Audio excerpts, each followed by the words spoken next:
తొలగించారు. దాని వెనుక అనపర్తి ఎమ్మెల్యే రామకృష్ణారెడ్డి హస్తం ప్రధానంగా ఉంది. భారీగా ముడుపులు సేకరించడం వల్లే ఈ పాకలు తొలగించడం జరిగిందని ఆ బాధితులు ప్రతిపక్ష ఎమ్మెల్యే సూర్యనారాయణ రెడ్డి ఆరోపించడం జరుగుతుంది. మాజీ ఎమ్మెల్యే సూర్యనారాయణ రెడ్డి. దీనికి మీ సమాధానం చేస్తారు. ఇప్పటి వరకు ఆ సమస్యని బాధితులు కానీ రెండో పక్షం ఎవరైతే రియల్ ఎస్టేట్ వ్యాపారులు ఉన్నారో వాళ్ళు కానీ స్థానికంగా ఉన్న కూటమి నాయకులు కానీ లేదా వైఎస్ఆర్సీపీ నాయకులు కానీ ఎవ్వరూ నా దృష్టికి తీసుకురాల. ఈరోజు పెదపూడి మండలంలో పెదపూడి మండల ప్రజా పరిషత్తులో ఇక్కడ ప్రజా ఫిర్యాదులు విభాగం పెట్టి ఫిర్యాదులు స్వీకరిస్తూ ఉన్నాం. కనీసం ఇక్కడ కూడా ఎవరు వారు వచ్చి మాకు ఈ సమస్య ఉత్పన్నం అయింది, ఈ సమస్యను పరిష్కారం చెయ్యండి అనే దిశగా వారు ఎవరు మాట్లాడలేదు.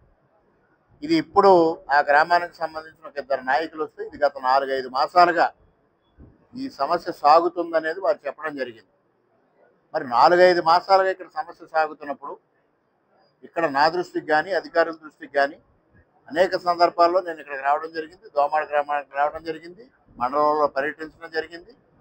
ఏ రోజుని కూడా ఈ సమస్యను నా దృష్టికి తీసుకురాలేదు. మరి ఏ విధంగా నన్ను బాధ్యం చేస్తారు? మాజీ ఎమ్మెల్యే గారికి ఉనికి కోల్పోతున్న నేపథ్యంలో ప్రతి సమస్య పైన రాజకీయం చేయాలని ఒక ఆలోచన వారు చేయడం జరుగుతూ ఉంది. ఇవాళ ఆ బాధితులు కానీ లేదా వేరే వ్యక్తులు కానీ లేదా ఇక్కడ ఉన్న ప్రజాప్రతినిధులు కానీ దోమాడ గ్రామానికి సంబంధించిన ప్రజాప్రతినిధులు ఎవరైనా సర్పంచ్ గారు కానీ ఎంపీటీసీ కానీ ఇతర సభ్యులు కానీ ఎవరైనా ఈ సమస్యను నా దృష్టికి తీసుకొచ్చారా అని అడుగుతా ఉన్నారు. మాజీ ఎమ్మెల్యే ఆరోపణలకు ఏ విధంగా సమాధానం చెప్తారు? ఆయన నిరూపించమని కోరుతా ఉన్నా. ఆయన నిరూపించలేకపోతే రాజకీయాల నుంచి శాశ్వతంగా విరమిస్తారని డబ్బులు తీసుకున్నట్టు నిరూపిస్తే నేను డిమాండ్ చేస్తా ఉన్నా. ప్రతి దానికి ఈ విధంగా గత 10 మాసాలుగా నా పనితీరు చూస్తూ ఉన్నారు. ఏ విషయం అయినా పారదర్శకంగా ముందుకెళ్తా ఉన్నాం. అసలు నా దృష్టికే రాని సమస్యనేమి నాన్ను బాధ్యతను ఎలా చేస్తారు? మాజీ ఎమ్మెల్యే గారు దానికి సమాధానం చెప్పాలి. అంటే ఇది ఒక కావాలని సృష్టించారా?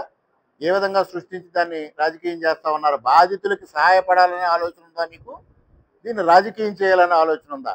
బాధితులకు సహాయపడాలనే ఆలోచన ఉంటే ప్రభుత్వం దృష్టికో ప్రజాప్రతినిధి దృష్టికో తీసుకురావాల్సిన అవసరం ఉంది. అది తీసుకురాకుండా మీడియా ముందు రాద్ధాంతం చేస్తూ దాన్ని రాజకీయం చేయాలనుకుంటే దానికి ఎవరో సమాధానం చెప్పగలిగిన పరిస్థితి ఉండదు.